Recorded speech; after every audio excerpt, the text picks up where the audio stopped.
So if you have a square face or a strong jawline, you might have been told to avoid wearing your hair up because your jawline will be highlighted more when your hair is pulled away from the face. Honestly, I think that's the biggest misconception for square faces. There's plenty of women with square faces that look great with an updo, and there's factors and features other than your jawline that you have to look at in order to decide whether you look better with your hair up or with your hair down. So today's topic is what makes you prefer wearing your hair down versus up. I'll be using the beautiful Jennifer Aniston and Gwyneth Paltrow as examples to explain some of the physical features that could influence your decision on wearing your hair up or down. There's lots of tips and pointers along the way, so make sure to stay tuned till the end.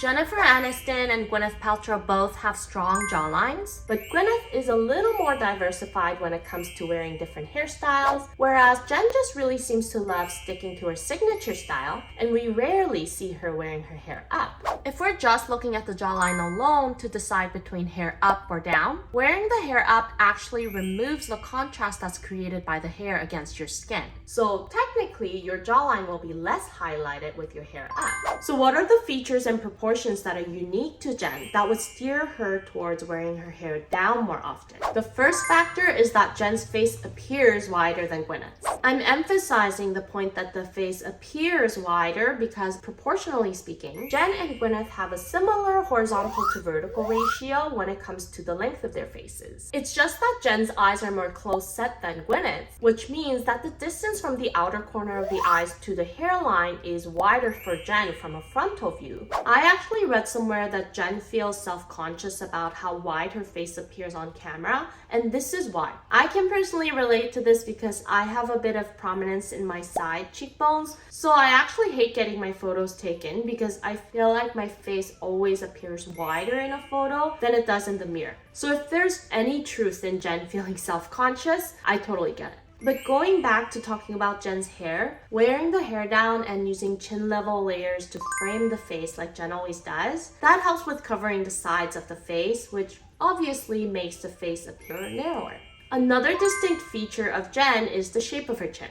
I brought up Jen as an example in my blonde versus dark hair video, that Jen has a long and pointy chin which naturally draws the eyes or the focal point to her chin. Especially because Jen has such a strong jawline, combining the shape of her square jaws and the pointy chin creates a very interesting and unique lower facial outline for Jen. When we compare the facial outlines of Gwyneth and Jen, we can see how Gwyneth's facial outline from her jawline to her chin is smoother because the shape of Gwyneth's chin is flatter than Jen's. Here's a photoshopped version of Jen's face shape with a less pointy chin.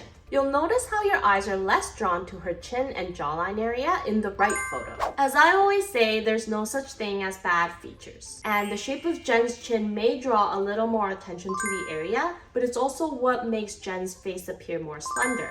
If you compare these two photos again, you'll see what I mean when I say that Jen's face appears more slender in the original photo. When we smoothen the shape of Jen's chin, your eyes are less drawn to her chin area, but it also makes Jen's face appear wider overall. So I'm not saying that the shape of Jen's chin is a problem and that she needs to fix it. I'm saying that since our eyes are naturally drawn to the area a little more, we need to find a way to draw the attention away and bring the focal point back to her eyes. And using chin level layers to frame her jawline covers the sharpest point of her jaws, and it helps with drawing the attention away from the lower part of Jen's face. Hey, are you enjoying this video so far? If you are, I'd really appreciate it if you could press those like and subscribe buttons to help support my channel. Thank you! There's another reason why Jen probably prefers wearing her hair down, and that's because of the shape of her neck. More specifically, I'm talking about Jen's trapezius or the trap muscles as we usually call them. Trap muscles are the large triangular muscles that extend over the back of the neck and the shoulders, and when these muscles are more developed or defined, they can create steeper diagonal lines down from your neck to your shoulders. Comparing these two photos, you can see that Jen's trap muscles seem more developed than Gwyneth's, and you can see how the angle of the line that connects the neck to the shoulder is steeper for Jen.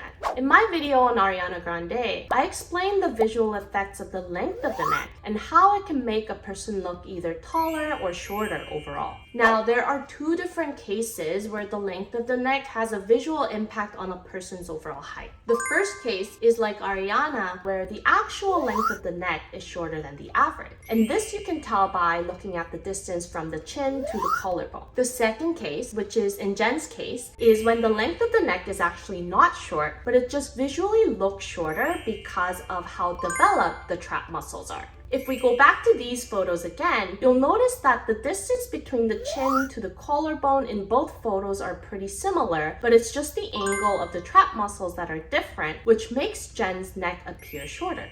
As we all know, Jen has such a slender body, but the shape of her trap muscles has the opposite effect of making her appear broader than she actually is. So for Jen, wearing her hair down to cover these muscles around her neck area helps with mitigating this broadening effect. And technically, because the length of her neck itself is actually not short, even collarbone length hair that just covers her trap muscles will do the trick, like the Rachel hair from her friend's case. So it's not so much the face shape itself that determines your ability to pull off an updo. It's actually other physical features and proportions in conjunction with your face shape that'll determine the kinds of styles that are best suited for you. In the end, it all comes down to your preference and how you see yourself. And I think that hair up or down, Jennifer Aniston looks great regardless. And if we took away any of the features that we had talked about in this video, then she just wouldn't be the same Jennifer Aniston that we know and love. If you've enjoyed this video, take a look at this one next. But before you go, don't forget to like and subscribe and turn on your notification for the next new video on my channel. Until next time, stay unique and stay gorgeous.